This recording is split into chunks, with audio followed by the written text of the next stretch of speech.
All right. So I've just run through 2 spools of string from the trimmer, and I think I'm probably about to be done. It's sprinkling off and on, and there's only so much more to do here for the day. But these clouds, I tell you what, doing cool stuff. So, yeah, what I did was I went ahead and I guess I got a spot here I missed yet, but you can see kind of the edge of it. I went down that way. I guess I'll walk through how I did it. So I trimmed around here a bit, and then I went on down around this area here, and after kind of clearing this here, I went down here. So I kind of hacked a swath across here. Oh my gosh, now I got super thorns stuck all up in me. The trick is to go backwards.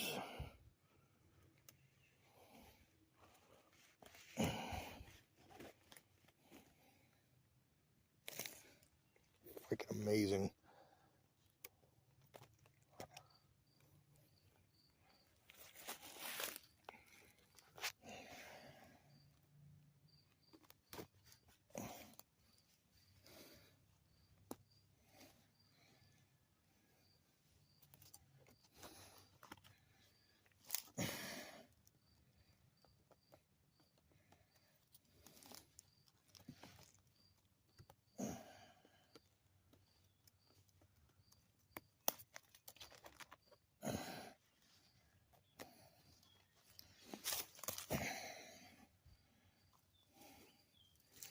Wow, that was fun.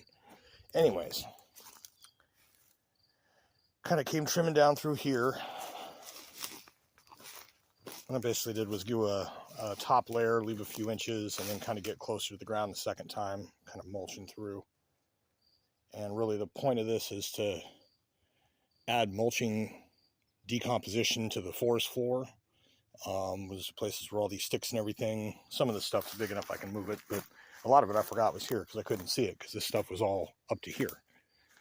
But anyway, so I kind of came along here, moved up most of there,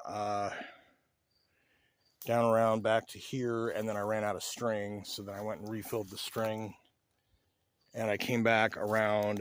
I cut all of everything around the box maple branch and around the rest of the mulberries here. Kind of came down, finished up on that, finished up down here and went over this way. And obviously I've still got a ways to go, but you can see the difference in what's growing, how thick it is in some places way back there, and what we're going to do with it here. So I got all these big box elder limbs to get rid of. Some of this stuff is just things that fell too, not just stuff I've stacked. But anyways, you can see there's so much of the stuff on the floor that ain't doing nothing. And so this is actually going to encourage some decomposition, I believe, because this grass material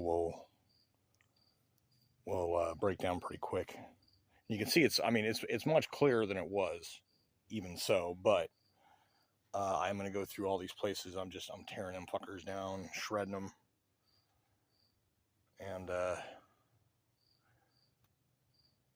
yeah, there's a few grapevines around that I made sure not to hit, and yeah, so it's going to kind of get floored out, and all this decomposition, like I said, this mulch and everything on here, it's going to kind of encourage a lot of the smaller stuff like this to come back even more so. And then I could just kind of go through at that point and start getting some of these honeysuckles again and again. Although, like I said, eventually here I'm going to figure out a way. I'm either going to find a way to cut out the root balls of these. There's so many of them, it's ridiculous. But I'm definitely going to keep fighting it like this for a while. And yeah, it's it's going to be a matter of time here. I'll have all this stuff picked up. I'll actually be able to run the lawnmower down here with regularity. So there'll be a lot of grass, and the grass kind of makes it harder for the honeysuckles to put, just like they can pop up, but with the grass around them, they won't prosper. So anyways, you can see the difference.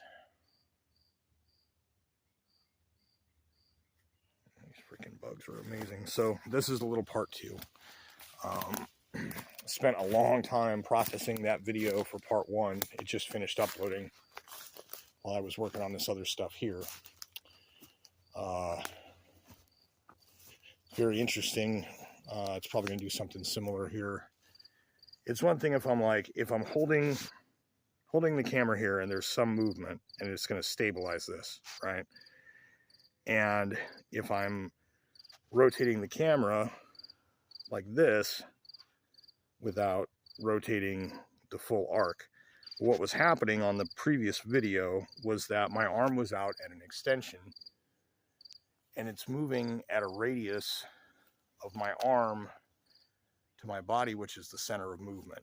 So like here, once I get this stabilized the second time, the first time just kind of gets the stuff that goes like this, and then the second time kind of does some of the trapezoids. So when I'm moving like this across the screen, if I move with rapidity like this, then what'll happen is it'll take this and you'll see the shape stretch on the black background. At least that's what I'm anticipating. So yeah, it's about time to be done. These bugs are insane. Temperature's dropping a little bit. Gonna have a fire in a little while.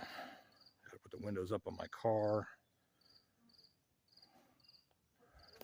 And then yeah, tomorrow will just be another whack at the same thing. Unless something else comes up or the weather don't allow. But yeah, we're here. This is overcompensating for the low light. This is a little more realistic. So you can see more what it is. It's shaded in a little, the depth of it. Very cool though. And yeah, those, I don't know if those are some kind of wild rose or what. I really don't know. Get the sky with the lessened brightness. All right, so this is it for today's. And if I have any significant progress the next day or two, I'll end up putting that on there too, I'm sure. It's gonna be a completely different place. Completely different.